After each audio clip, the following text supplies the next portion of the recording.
it's a waiting game. I'm always waiting for that call to come through. The Jain and the Hindu community have a unique opportunity to make a significant difference to organ donation. When I found out that my lupus has affected my kidneys, I was actually really upset. And being an optician at the same time, I had to reduce my working hours. So now I work part-time because unfortunately I can no longer work full-time. Having a kidney transplant will change my life tremendously. I'll be able to work full-time. I'll be able to have a normal lifestyle. I'll be able to travel.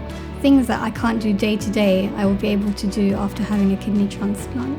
The decision was actually Karan's decision because he had already registered to be a donor. It is something that we had discussed. I actually had asked him to cancel because I felt he was so young. My brother Mukesh passed away in March 18. He donated both his eyes, both his corneas, one to a 67-year-old lady and one to a 64-year-old gentleman, both whose lives have improved tremendously. And I'm sure Mukesh is proud of that. Karan helped 4 people. It was Rohit's wishes that he wanted to donate all his organs. And as a family, we knew about it. We chose to donate Karan's organs because it's something that he wanted to do. That's why we wanted to fulfill his wishes. We were aware of Mukesh's wishes. We had discussed as a family that he wanted to donate, and we carried out his wishes.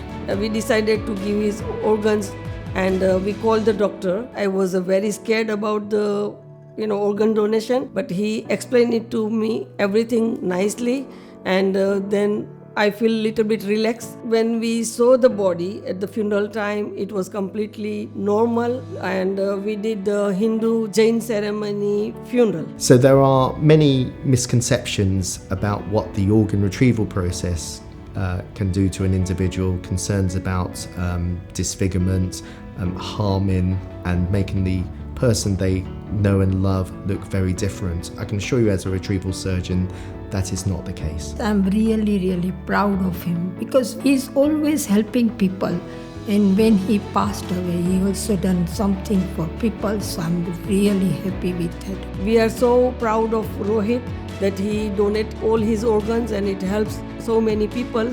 Organ donation is a highly spiritual act whereby we think about the wellness of others more than our own selves.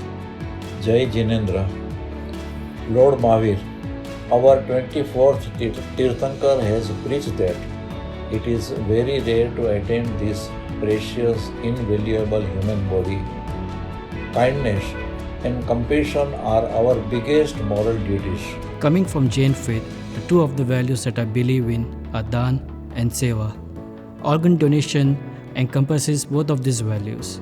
Jain Dharma teaches and encourages us to have Daya, Karuna and Anukampa in our mind and practice this in our life.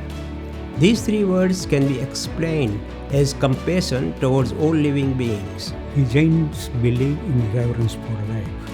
And in order to practice reverence for life, in order to provide a service, seva, and to practice non-violence, what we have to do is we have to help someone to live. According to Jain scriptures, when someone dies, within a fraction of the second, the soul will leave the body. After death, a human body is either reduced to ashes. The body will be cremated, destroying some useful parts that can save the lives of others if they are removed before cremation and transplanted into those waiting.